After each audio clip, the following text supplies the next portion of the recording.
So Lemnis Gate's been out for about a day now, and I know a lot of players weren't able to play the beta because it was a PC exclusive. And so if you're playing ranked or even casual and you're playing with crossplay enabled, you're probably running into some players with a little bit more experience than you. So here's 5 tips to get you started. All right, we're gonna start it right off with number 5. Play the objective. All right, I know this seems kind of obvious because Lemnis Gate's an objective-based game, but if you're new, you might make the mistake of focusing more on your opponent than you do the objective. And like, seek and destroy is perfectly fine, but I'm talking about more in retrieve XM or domination.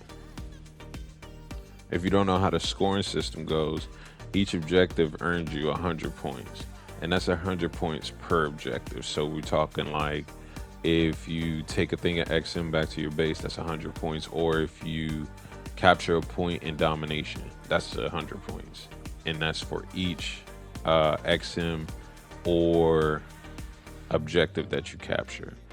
And if you kill the entire team, that only give you 25 points because it's 5 points a kill. So you can capture one objective and get 100, or kill the whole team and get 5. I'm not saying killing the whole team isn't important, because it is, because there is no overtime. So at the end of the game, if you win one half and the other team wins the other half, the points for kills and objectives and damage are what's going to put one person over the other. So kills are important, but so are the objectives, and the objectives are way more important because you get so much more from the objectives. And I know that the explanation got crazy, but it gets crazier once you get in the higher ranks. But for beginning level type of stuff, make sure you focus the objectives. Now that we got the craziness out of the way, let's get the tip number 4. Don't push enemy spawns. And yeah, I know some people are gonna be like, well, sometimes it's necessary. And like, I can get it. When I play domination, if I got a vendetta sitting in the back just capturing all the points and she not peeking whatsoever, obviously you got to go back there and handle her. She got to go. But in them situations, I'll choose the most effective operative to go back there and get her before she really starts to complete whatever she's needing to do. That most likely that operative that you send back there is going to die. So hopefully it's not somebody that you need for a plan later on. You know what I mean? You want an operative that's what they doing. This is their job, is to go back there and help you out. So maybe Toxin, or maybe even Rush. Those are those. Got to get back there quick, kill this dude, do what I gotta do. But just remember, once you pass half map, it's just as easy for them to kill you as it is for you to get whatever kill you going for. And this is the perfect time to talk about tip number 3.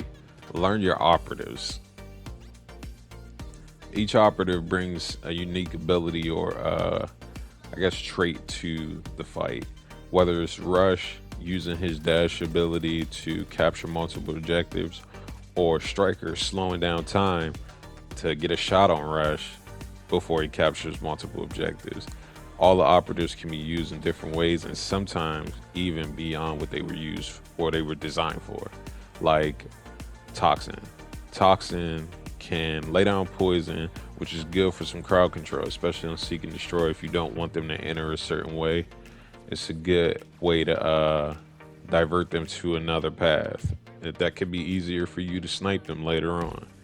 But if you plan Retrieve XM, she's the hardest person to try to hit when she's retrieving XM, because she can teleport. And so not only will she be teleporting around the map, she can get to multiple XMs before the 25-second window's up because she can teleport. And since we're talking about crowd control with Toxin, let's move on to tip number 2, self-awareness. And I know me saying self-awareness may seem like I'm talking about the same stuff from tip 4 and 5, but no, I'm talking literal self-awareness, like knowing what you did so you can avoid it.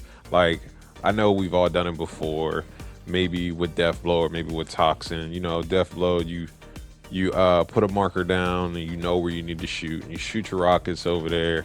And in the future, you're like, oh, I gotta go over here and I gotta do it quick.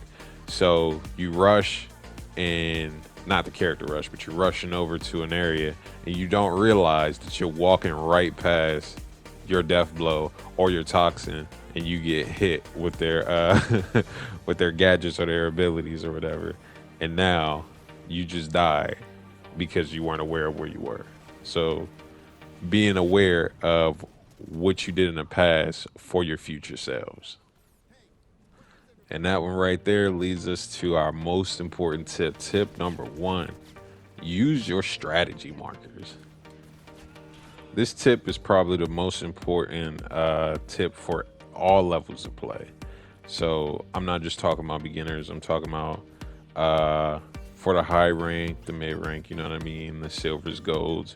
It's probably the most important thing to use, because strategy markers can tell you where not to stand so you don't get death blowed in the back, or where not to walk because you got toxin shit all over the ground, or where you need to look when you're trying to hit a snipe shot.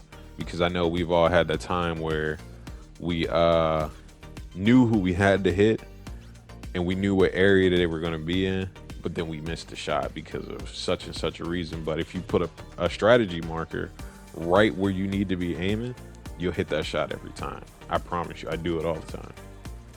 Yeah, and that pretty much wraps it up for the beginners tips video.